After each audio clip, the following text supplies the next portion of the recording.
I want to help someone to tell their stories. And that could be like maybe a private person, I don't know, maybe a company, a director who has like a short movie or a documentary in mind. What inspired you to become a cinematographer? That's something that if you don't go to school, you have to build your own. It takes a lot of time. What would you say is the base of knowledge of a cinematographer? The moment you know how to place lights in a specific and standard way, place cameras and do camera moves, then you can stop and think about how you can improve that, and creativity comes in. Hello everyone, I'm here in Copenhagen, Denmark. I have the pleasure to speak to a successful cinematographer, and I'm here with Valerio. Hey, how you doing? I'm all good, thank you. You? Very good, except for my arm, but other than that, I'm good. You had an issue, an injury, right? Yeah, a little injury while climbing. That's what I do in the free time. You know, I just don't put enough stress on my body. I also had to climb on it.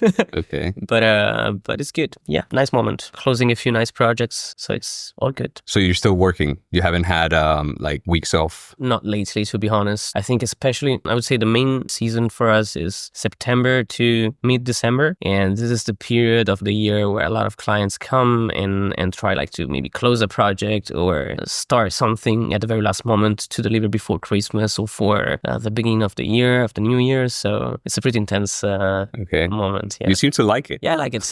You enjoy it, right? I do think that I work better under pressure than when I have like a very long deadline or things like that. So yeah. That brings me to the next question. What inspired you to become a cinematographer? Was that it? Pressure? Pressure. Yeah, there's so many works that you can do under pressure, right? Pressure. Well, this is one of them. No, but I think that what really inspired me to be behind a camera and to set light. First of all, I would say it was not like an automatic choice, a full path, straight path to being a cinematographer. I started to take some pictures when I was a kid. In my family, both my father and my mom always took pictures. I'm surrounded by a lot of prints, a lot at home, mainly of me. As a hobby though, or they were photographers? As a hobby, yeah. Okay. So I kind of grew up surrounded by pictures and cameras. Pictures. Okay. Yeah, I still have one analog camera that belongs to my grandfather. So I started to take pictures, and then I decided to transition to videos. I don't think there was like a specific reason to do that. I was just really attracted to this world. To the moving images instead. Exactly, to the moving images. It's like, how can I evolve one still to something even more? And then this can evolve to something even more. It was like, how can I tell stories? Not necessarily my story. That's why I decided to stay like behind the camera and behind lights. I want to help someone to tell their stories. And that could be like maybe a private person, I don't know, maybe a company, a director who has like a short movie or a documentary in mind. So that's really what drives me, I think. So did you get to become like a professional photographer before being a cinematographer, or it was only hobby as a photographer? No, I work as a photographer as well. Okay. Mainly now. Back then. Okay. Back then. So just like we were saying in the beginning, working under pressure. Right now, we currently have this pressure of working in this location that, we got people moving on. Is that something you face a lot of times, or most things are planned and things like this don't occur? I would say it really depends. Depends on the gig, right? Yes. Lately, we're moving towards bigger productions. That means that everything can be more controlled. But no matter what your budget is or your client requests are or where you're shooting, I think you can still somehow find a way to control the environment where you're shooting. Of course, sometimes you just can't. Like, for example, this was a great spot for us today, and we didn't know that there we had like a company doing their Christmas lunch finishing now, so it's a little bit like unpredictable sometimes. But in general, I think that if I'm working even on a small team and there is at least like a person who's producing, then I would say the main role is to allow us to work in a proper environment. Make sure nothing like this happens, because then budget, that's the issue, right? Exactly. You have to reshoot and delay everything. Yeah, that's the whole point. But it can happen. And it happens especially like in interviews for like when we are shooting in an office, or maybe we're just in the city, or it happens a lot when we shoot car commercials on a budget and the client desperately wants like a shot in the city. And then you have a lot of cars and you have a lot of people walking by. How can you do? You have to adapt, right? You do. Okay. So, was money a part of the reason why you switched from photographer to cinematographer? The income part of maybe a little bit? If I look at it now, yes. Because you make more. You make more. you make more. And I think it's a little bit more of a, not really a niche, but yes, like photography is something that many people do. Like many more people do photography than people film, for sure. Right. So how did you start your career as a cinematographer here in Denmark, as an Italian, as a foreign person? So I perfectly have it in my mind. When I moved to Copenhagen 10 years ago, I wanted to study at first, and at some point, only okay. Study. If you study in Denmark and you get a part-time job as a European, you can get access to something called SU, so you can get money from the state as well. So that was my overall idea, and I applied to work for a restaurant. And I got hired, and then things happened. I liked it. I stayed. I became the manager. I got the place together with a colleague. So I worked in that business for a few years. Then at some point I stopped for many different reasons, and those were the years where I put like everything on the side. And at some point I say, okay, but I don't really want to do this. I want to go back to my original plan that was like working in this industry. And so I decided to sell the activity and to say, okay, I now go full-time on cinematography. Right. So you owned the restaurant, you worked, and then you later bought it and sold it? Exactly. Okay. The moment I realized also, okay, I need to go back to my real passion, what I really want to do in life. And I had a lot of contacts in the restaurant business, right? So I started to contact a few of them, and I recorded a small commercial with one of them, like social media commercial, something small. The guys liked it, and they were a really good friend of mine there still. And then another restaurant saw what I did and asked me to work there, and then another one, and then like girlfriend or someone of the restaurant was working for a liqueur company. I did something for them in a bar. The bar liked me, and I started to work with them as well on content, and one thing after another one, and at some point I was doing some big commercials. So okay, yeah, just by networking, just by connections. That's like the short version of the story, right? Yeah. So you think one key takeaway from that was maybe networking? Yeah, indeed. Is that a strength that you have? Absolutely. You're good at networking? Yeah, absolutely, yes. And I think that on top of everything else, for me, that really made a difference. And in general, I think that it's really something that... Key. Yeah, it's a key for people in the industry. I do think that, cinema school, film school can definitely give you something. But then, of course, many things happen on the field, right? But what a film school gives you that nothing else will give you is the context. Not only with film houses or whatever, but just the fact that someone is studying together with a bunch of other, 20 people, and they just go out from school, and someone is doing sound, someone is doing camera, someone is directing, and they can just say, okay, you know what, let's do a movie all together. That's something that if you don't go to school, you have to build your own. It takes a lot of time. So how long did it take you, more or less, to be full-time and to say, okay, I don't have to struggle anymore. I can live with this and I can make decent money? 3 to 4 years. 3 to 4 years here in Denmark, right? Yeah. So you spend the first 2-3 years in the restaurant, and then like 3-4 years to establish yourself. Exactly. Yeah. And now it's like 2.5, 3 years that I'm doing it like. Right. So something important, creativity. I don't know your full story, but I'm relating creativity in the kitchen and in what you do now. Is it related? How important is creativity for you? It is crucial. Again, I'm very thankful to my parents, because when I was a kid, they sent me to a very particular school called Steiner School, from 1 to 8, something like that, where I work a lot with like arts and manual works and like ceramic, wood, stuff like that. 1 to 8, you mean after regular school? No, like since I was a kid, actually up to 13 years old, I went to this school, and that was very artsy. I also I played theater for over 10 years, so there was like a lot of creativity industry, let's say that there. But definitely what you say is true, like kitchen is creativity. My girlfriend is still a chef. It is a world made of creativity, but there is a rule, I would say, that at least applies to me in the kitchen, because I still love to cook. And it's at home only. At home only. It's get your ground base of knowledge. So you need to know like how ingredients go together, how ingredients can be combined. It's not only about recipes. Of course, sometimes a recipe is crucial, like for example, in the pastry world. But other than that, it's understanding how things can be combined. Like if you need a bit more salt, a bit of crunchiness, and whatever. And the moment you know that, you don't need to follow any recipe. You can just put things together. And this applies to the kitchen, but also to anything else. The moment you know how to place lights in a specific and standard way, place cameras and do camera moves, then you can stop and think about how you can improve that, and creativity comes in. If you're a creative person, but you're not sure of what you're doing on sets, then it's complicated. It's challenging. It's challenging for sure. When did you realize this? In your early years in theater, maybe? Or I think actually more now. Yeah. in the recent years? In the recent years, if I look back, especially by looking back, I said, okay, I really had to learn many things. There was a moment, I think, after the first couple of years I was filming, where I say to myself, okay, I need to be better at this, because maybe I have a lot of ideas, but I need to be better first. Yeah. And to get your base of knowledge. Yeah. Okay, so what would you say is the base of knowledge of a cinematographer today? Say 2025, now we got AI. I don't know how much of a role it plays in this, but what would you say? That's a tough question. I don't know if there is like one answer to that, but for me at least is like feeling confident in what I do. So depending on my field, I am a lot behind the camera. I work a lot with natural light, but I also work a lot with lighting. So I want to be sure that I have the right equipment for the situation, the scenario where I'm at. And equipment is key then for a cinematographer. I would say so. Like people say, okay, equipment does not matter, but it does. And it doesn't mean that you need to have the best of the best. You just need to have the right tools. Or the right tools for the job. Exactly. And then being surrounded by talented people, for sure. More talented than you are. Yeah. So you can learn.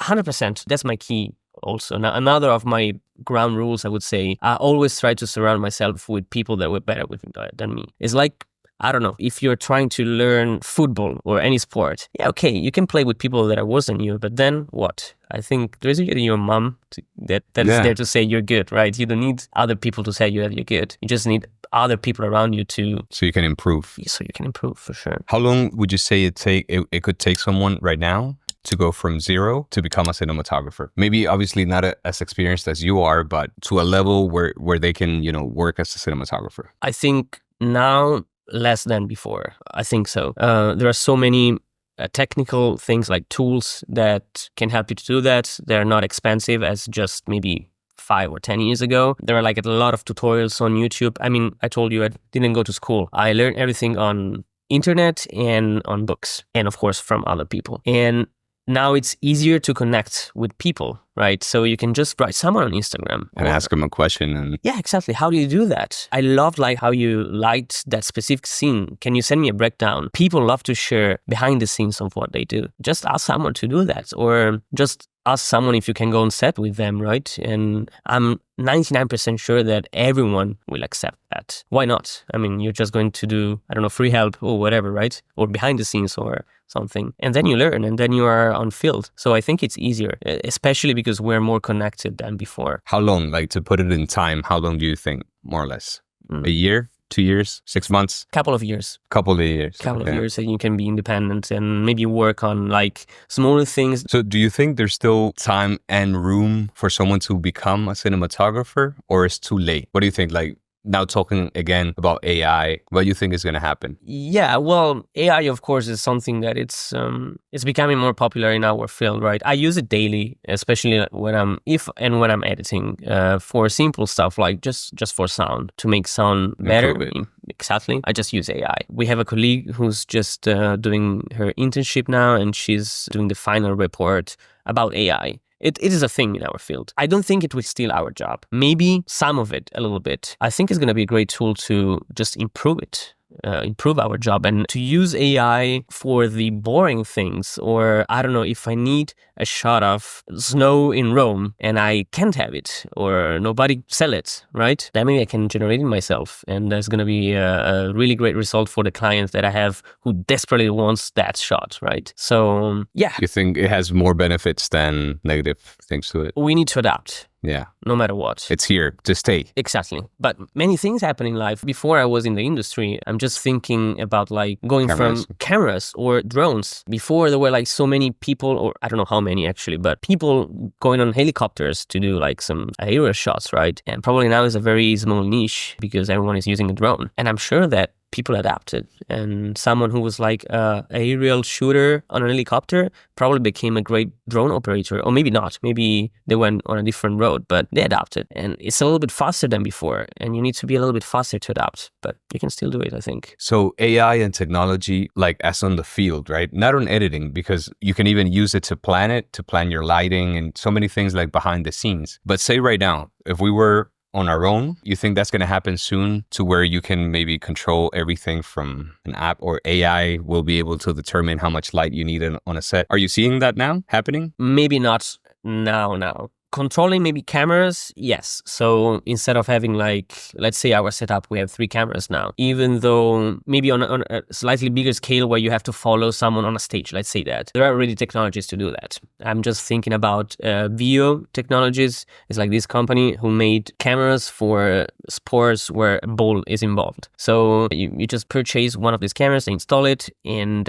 you get this camera that's following the ball. So if there's like a football match or something like that, you don't need an operator to do that. And that's really good. And it's helping like an area that was like without any option, because it was probably too expensive for small clubs, for example, to hire someone. And now they invested in one camera, one technology, and it's working. But the other side, this is not replacing professional cameras and operators like in the Champions League final, let's say that. It's just covering something else. So probably for the lower level. Yeah, right. The lower level, or like specific fields. I don't know.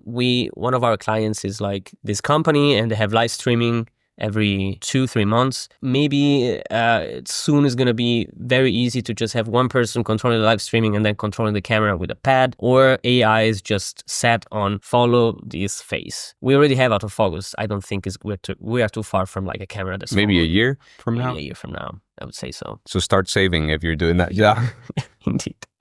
Indeed. Okay. On things like that, for sure. So if someone right now wants to become a cinematographer, they can still do it, right? It still makes sense, but they need to integrate AI to their work. I would say so. Take advantage of it. Absolutely. It's going to be maybe harder on very big sets where, for example, you need specific figures. Like I'm just thinking about first assistant camera, like focus puller. Now we're getting even like big cinema lenses coming with autofocus. Slowly, we're still far. We're still like on an entry level, so nothing crazy, but it's a thing. So focus puller are going to disappear? Maybe, I don't know. In the future? But now it's better. Like before, autofocus was kind of bad, right? You could really tell if it was autofocus or not. Now it's like so gentle to switch from a subject to another one. So focus puller might be a little bit harder to be still sure on specific sets, but maybe not on smaller ones. Right. So what was the most challenging thing to establish yourself here in Denmark specifically? You know, you're Italian, different culture.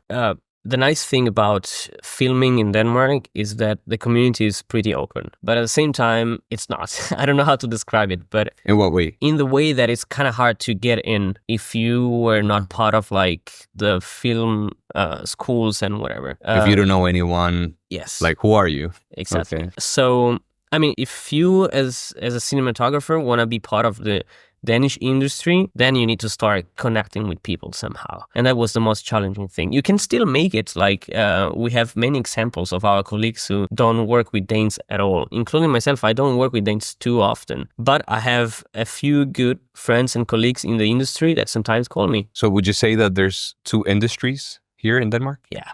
One for the Danish and one for the foreign people? Yeah. And no offense, but of course the Danish sector is paying more and it's a little bit easier to work there, but it's a challenge to get in. Yeah. Right. Yeah. So it's easier and better paid if you get in, but it's harder to get in. Absolutely, yes. So I think the main challenge was definitely to get established, to start. And there were like moments where I was saying, okay, now I'm established and I can do it. And then maybe there were like a couple of months without work. And I was like a little bit frustrating. But I also know that that's part of our type of job, right? So from there, I learned how to manage my time better, how to get more budgets and to get paid more, how not to be shy to ask for more money for something, because I need to take into account so many things. So understanding that for sure, understanding that's another very big challenge. It's not only about like the specific job you're doing and you want to get paid. You want to get paid also for the moments where you're not working, your pension, your whatever. And that's in the beginning, that's really hard to understand. And what's your best tip in that area? Just don't be shy and talk about it. Denmark allows you to do that. Maybe in Italy it's a little bit harder to talk about money, but in Denmark we can do that. So you think that if you were to go to film school in Denmark, things would be different I for would you? say so. I would Maybe say so. easier to get into? I think so, like in general. But then again, it really depends also on how you are as a person. If you can find your way, but also like depends sometimes if you are at the right moment for a specific reason, you are there when people need you, then suddenly you jump onto like so many jobs. But I think that I do have a lot of Danish friends coming from the Danish school, and well, yeah, probably it's a little bit easier. I think so. And can you get by with English only? Yeah. If you want to be like in the Danish industry? No. No?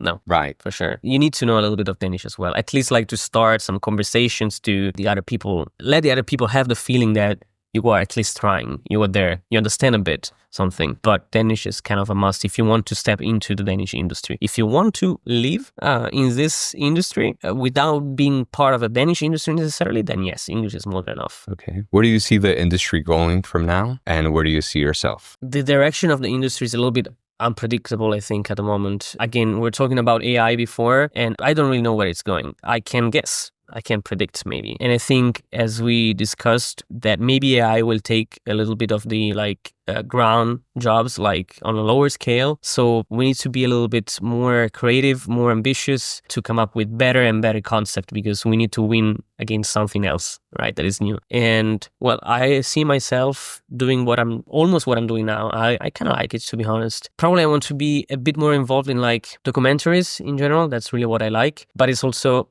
not easy. You need to land on specific projects and it's not always there. But if I have to pick one area, then it will be that one. But I'm pretty confident that things are moving into the right direction. So I'm happy. Yeah. You seem happy. Thank you. So what would be your best advice for aspiring cinematographers so we can wrap it up? A tip for aspiring. One single, like the best that could make the difference. Go out and shoot as much as you can. Just no matter what, go to a singer, ask them like, you wanna record something, let's do that. I mean, instead of getting paid like, I don't know, 200 euros for something, use those 200 euros for like renting a nice light or something like that, or paying a location or a fun car or whatever. Reinvest. Go to like a shop not in equipment, in like creative things. Okay. Go to a shop, say, hey, do you need like some small promo video for your clothes? I don't know, whatever, for your coffee, whatever. But just shoot. You need to be confident and then you can start thinking about something else. Okay. Valerio, thank you for your time. Thank you for all the knowledge and that you shared and your experience. And I hope to see you again here in Denmark or in Rome, in Italy. Who knows? Of course, like hopefully I'll be traveling again for work as I did in the last years. So I'll see you around for sure. And thank you very much. Thank you. Thanks for watching. Did you like this video? Don't forget to subscribe and tell us in the comment section below what you found most interesting in this story. If you would like to see more stories like this, click here. Thanks for watching.